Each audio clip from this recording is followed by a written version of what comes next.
Okay, and we come to it at last. The final episode of Stephen Bomb 3, and pretty much the end of this story arc. The sardonic story arc, I guess you could say, or even, I guess you could call it the sardonic saga?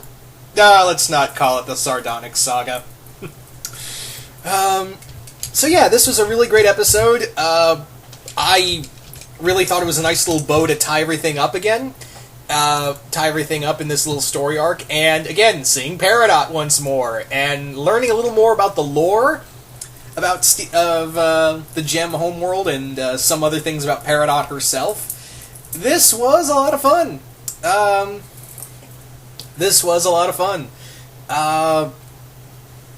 What was I gonna say? Crap. Crap. I totally spaced on what I was going to say. Oh, wait, yeah, I got it. So, basically the episode is that Pearl is trying to still make it up to Garnet, and even going so far as to use, Peridot's pod to basically track Peridot's movements, and Peridot is trying her best to run from the gems. Wherever she goes, she runs. The gems find her and she runs off. We also learn more about Peridot's abilities. When we all thought Peridot was kind of weak, she's got her own abilities. Not only can she defy gravity and use her fingers to fly, she can also make them into a gun. And when she shot it, I was like, I thought to myself, Gallic gun fire! Someone better do that. It also looks like she can make an array of different weapons out of it, and I can only imagine she can even shoot a gravity beam. Yeah, so Peridot's a lot stronger than we thought. Maybe not as strong as Jasper, but definitely she could hold her own. It's clear that she can't, she can fight she can't fight the gems in a head-on attack, but she can at least get the upper hand and make an escape like she usually does. It's basically become to the point where she's almost like Team Rocket, where almost or better yet, Dr. Claw. She's a mixture of Team Rocket and Dr. Claw, where every time she runs away, she's like, "Next time, Gadget! Next time!" But yeah. So Peridot decides, you know what? Fuck this shit. I ain't having it no more.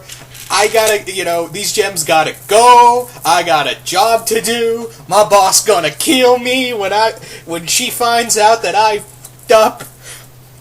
So, here's what I'ma do. I'ma trap those fools and kill them. That is literally her thought process, and she comes off like a total 80s villain. Like, literally, it's literally a comic book style, like classic 60s style comic book kind of kill people. It's almost like, did she talk with Mysterio she talk with Mysterio to get this idea? Like, was she talking to Mysterio or Arcade to get this idea? Is like, hey, do you have somewhere you can elaborately kill someone and laugh about it at the same time? Oh, I got a ship. That'll work. Yeah. So throughout this episode, it's pretty much, again, the underlying is Garnet and Pearl trying to desperately, get their friendship back together. And it's very hard because, again, Garnet feels very betrayed about this because this is fusion. This is the thing that she holds most dear to her heart. Not just her, but Ruby and Sapphire. This is something that is, it's what she is. She's a fusion. And it's very close to Ruby and Sapphire. It's something that's clearly been scrutinized in Gem community. Now it's been made a mockery by Peridot, and it's been kind of abused by Pearl. So she feels very defensive about it, and justifiably so. So we have that. Also, I love how Amethyst is pretty much like, I'm done, I can't take it anymore, I seriously cannot do this, I'm so sick of them, they need to work this out. In fact, she even gets bold enough to even say, look, you need to work this out. And she tries her best to get them to work it out. We also have... Sorry, I just lost my train of thought again. But yeah, we also have a little more Gem lore. We learn about Gem ships. Before there were ever homeworld pads, warp pads on Earth, they used these big saucer-like ships to traverse the spaceways and find their way to Earth. So I guess this is, like, again, thousands of years before we had the whole warp pad technology, and these look very archaic-like ships. And, there's one apparently crashed in South America where Peridot is quote-unquote hiding, but nope, it's a it's a elaborate death trap that and Peridot, she's almost like Zim. I know I kind of compared her escapes to like something like Dr. Claw or Team Rocket, but when you think about it, she's a lot like Zim. She is a lot like Invader Zim, where she has this very large ego. She absolutely hates the planet, and she'll do anything to destroy her enemies in the most elaborate and ridiculous way possible, and laugh about how superior she is. Her and Invader Zim would get along pretty freaking well. If only she had a little psychotic robot sidekick. Oh wait, the fan art can just be one of her Robonoids.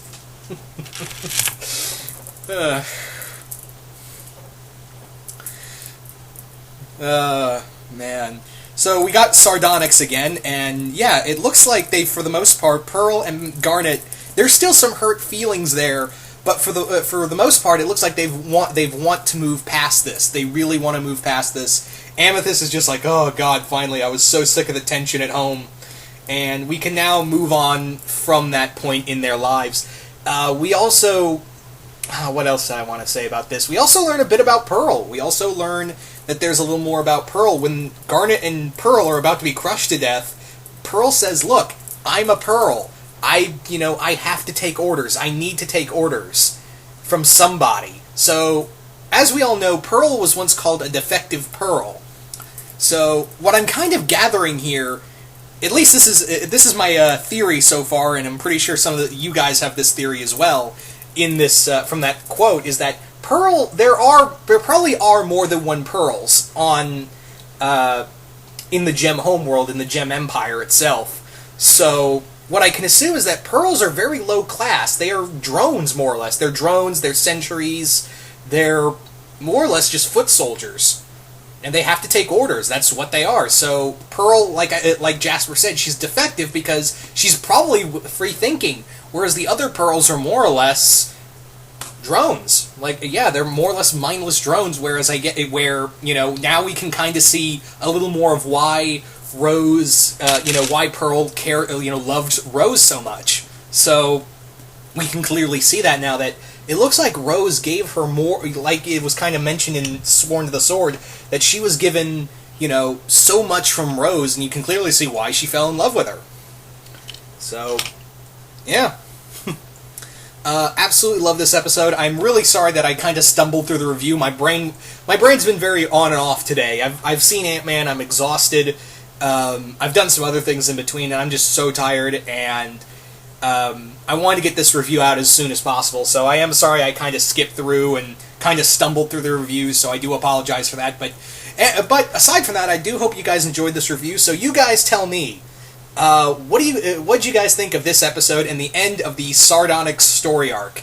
Also, another thing about 1,000 people have been mentioning, it's not Shardonyx, it's Sardonyx. I'm sorry I mispronounced it. I truly am sorry.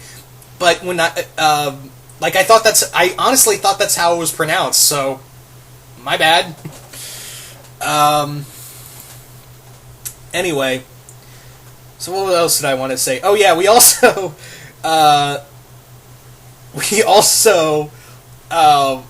got basically Peridot is running out of room to run. She really is. She's literally running out of room to run because now Peridot is one leg short. So I can only imagine that eventually, sometime soon, Peridot's about to get, captured, more or less. So, once again, you guys tell me, what did you all think of this episode? Did you guys like it? Did you guys hate it? Just comment below, let me know.